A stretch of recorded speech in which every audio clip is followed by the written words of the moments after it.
Hello, friends. Welcome to the first official live reading of my story, Junior Blaze. I know a lot of you aren't big readers, so I decided I will do a reading so you guys don't have to. Are you ready? All right. Chapter 1. The clearest of June days messed up already. The clearest of June days shone brightly upon the small city of Glendale, Ohio. It was a mild spring day, sun shining and not a degree over 75. The air had the smell of a dewy mist from the rain that had fallen the previous night, and the moisture could still be seen on the trees and grass of the very well manicured lawns of the local communities. Marcus Jamal Stevens Jr. and his best friend, Nathan Hatcher, were walking home from school. Marcus's home was on the way to Nathan's, so they were always able to walk together before Marcus ran off to do one of his several after-school sports. Baseball practice would be beginning soon. MJ, do you think sports is going to help you get girls in high school? Nathan asked with a slight grin, but genuinely curious. Who knows? Between all the homework and practices, I'll hardly have the time, MJ responded, barely looking up, a worried expression creeping onto his face. Maybe if you practice less, you wouldn't be the second smartest student in the 8th grade, Nathan teased, as MJ took a half-hearted but playful jab at him. MJ and Nat had been best friends since a fateful day in the 2nd grade. Recess on the elementary school basketball court had nearly ended, and mostly everyone was headed inside. MJ happened to notice 3 very large 5th grade boys surrounding a very small and fragile blond boy with glasses, much too big for his head. Nat had always been smaller than most, and the glasses didn't help when it came to the bullies. MJ never cared for bullies. What's going on? MJ asked as he sauntered casually to the debacle at hand. Is everything all right? It's fine, Nat replied quickly, hoping the situation didn't get any worse. None of your business, said the bully leader.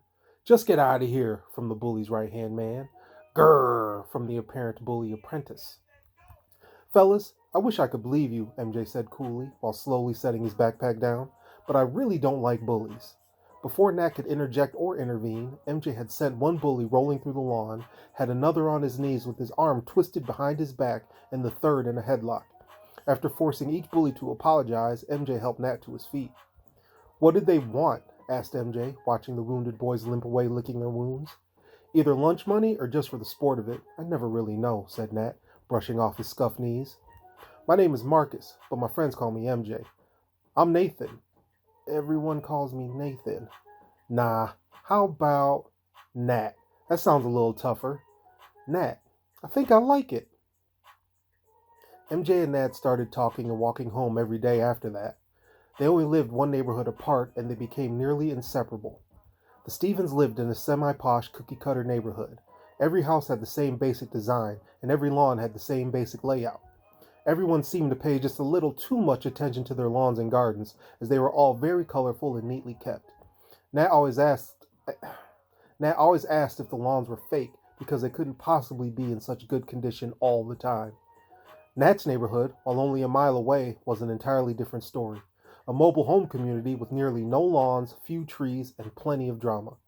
Nat was constantly avoiding trouble, either from bullies or more dangerous things, and that's why he spent so much time at the Stevens.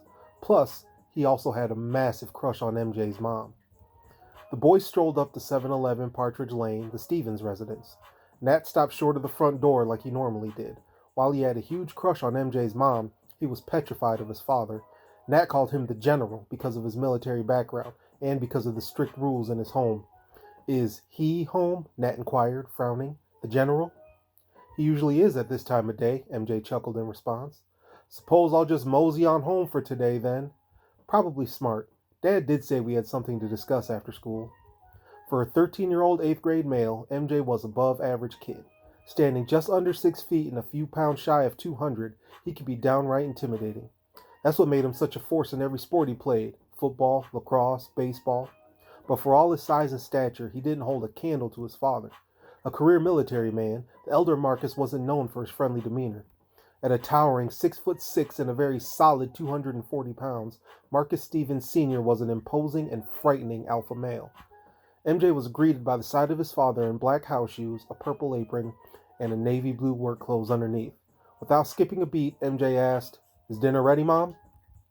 Also without hesitation, Marcus Sr. replied, Stop that. Homework now. Dinner in an hour. Marcus spent his days since retiring from active duty as a bus driver for the city of Glendale. In his mid-30s and with a young family, he decided safe and structured was the best way to provide. No one shoots at him on the bus, at least not as often, and the benefits package was really nothing to scoff at.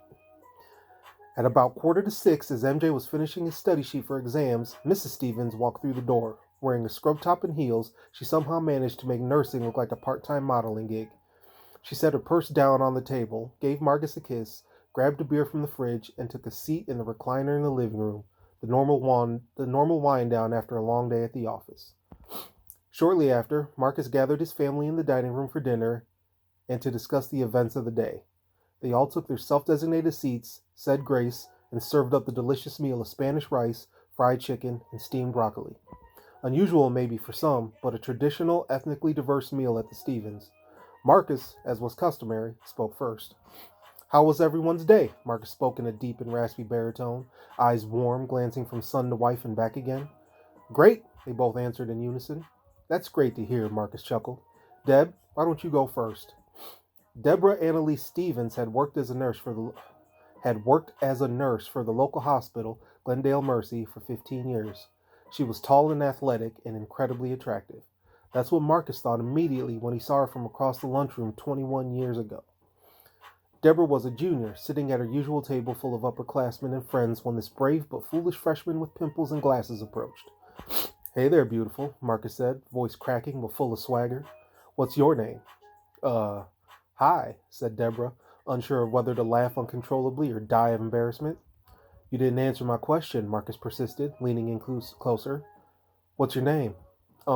Deborah. "Deborah Jackson," she relented, becoming more impressed with his confidence.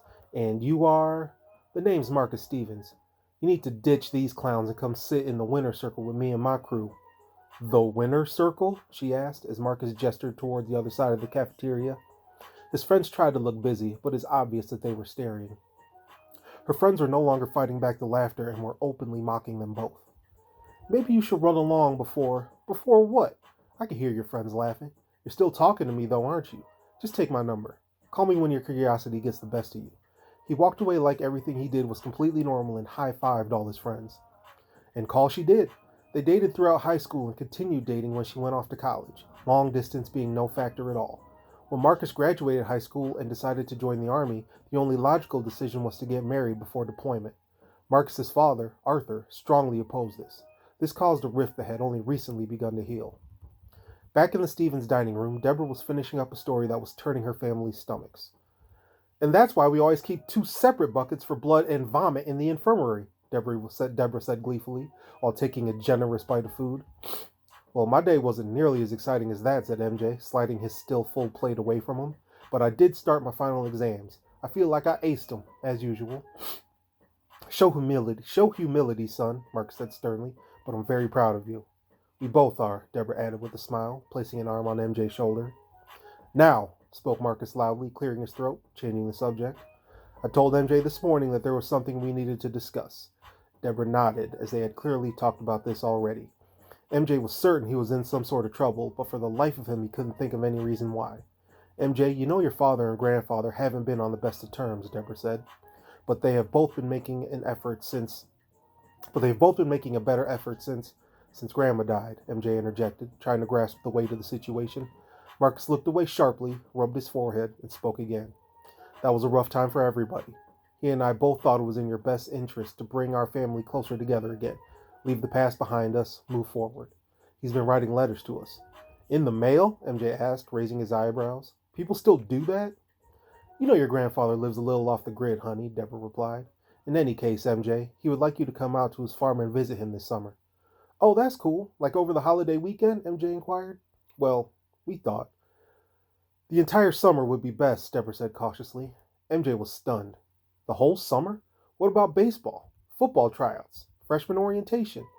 He wouldn't be able to see Nat or any of his other friends. He had never spent more than a few days away from home, and he had hardly ever seen his grandfather.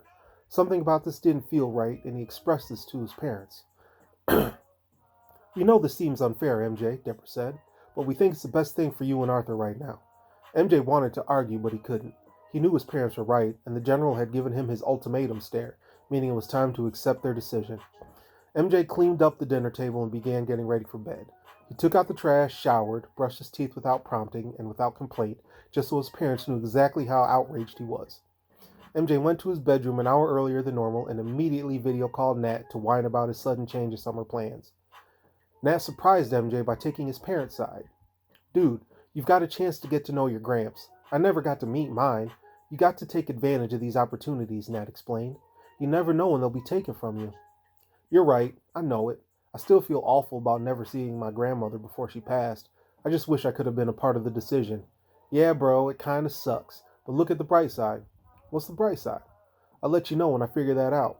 MJ felt a little better about the situation as he ended the call and rolled over to sleep for the night. There were still a couple days of school left and finals and science and gym class to focus on. Being the natural athlete that he wasn't concerned in the slightest as he drifted off into a fitful yet sound slumber. Thank you for joining me. I hope you enjoyed the story. Check in tonight for Chapter 2. I'll post Chapter 2 tonight for you to read and enjoy. And if you want me to read that to you, let me know, and I'll come back and do it again next week.